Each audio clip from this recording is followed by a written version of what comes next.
Rives og fightes på midten. 5 minutter igjen før pause her. Delanley.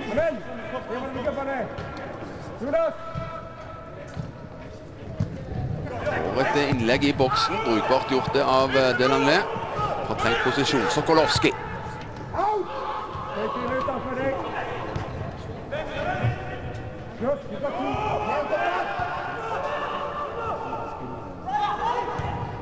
Fin passning til Danielsen.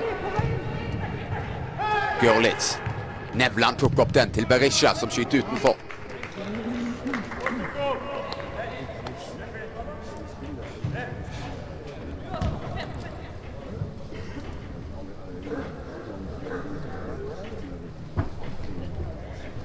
Plutselig en smell der. Seversson. Det er vel ballen i ansiktet. Andreas og Bengt.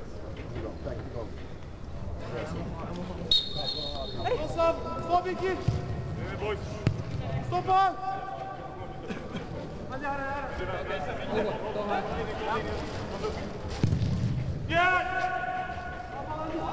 Det skal være frispark, og det får også Cissé.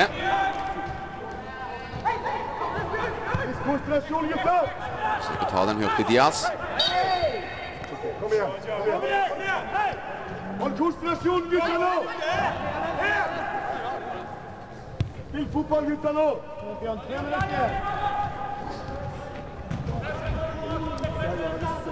Kom deg litt brettere, Janne. Yes! Bjørn! Og løp ikke!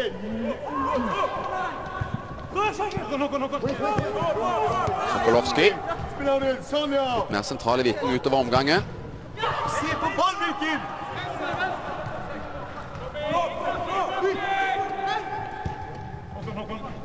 Kliv inn!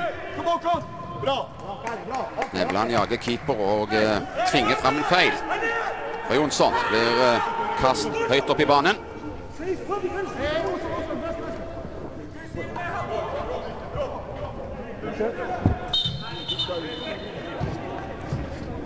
Vært ut av spill.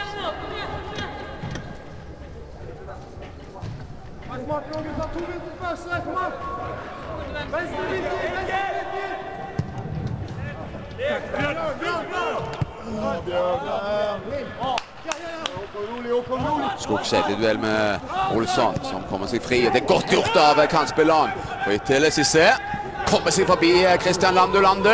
Alene med målvakten, så gjør han mål. 1-0 til Halmstad. En flott prestasjon var det av Markus Olsson i forkant. Og han var ikke hakket dårligere Joe Cissé når han tvinger seg med skulderen foran Christian Landu Lande. Og gjør 1-0 til Halmstad. Like før pause. 5 minutter Halmstad gikk opp i 1-0. Spiller nummer 15, Joe Cissé.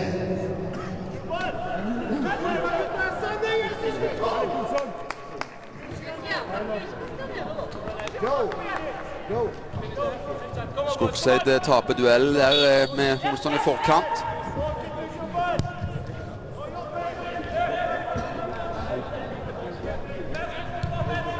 Blir regelrett løpt fra i den duellen, Christian Landu Landu.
Vi er på overtid. Halmstad har tatt ledelsen ved Joe Cissé.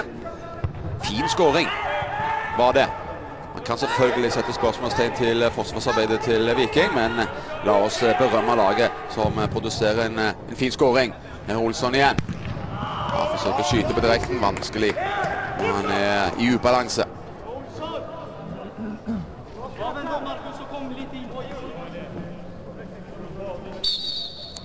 Der er det pause i kampen om 5.-6. plassen. Halmstad leder 1-0 ved Cissé like før pause. Jeg er tilbake når andre omgang sparkes i gang.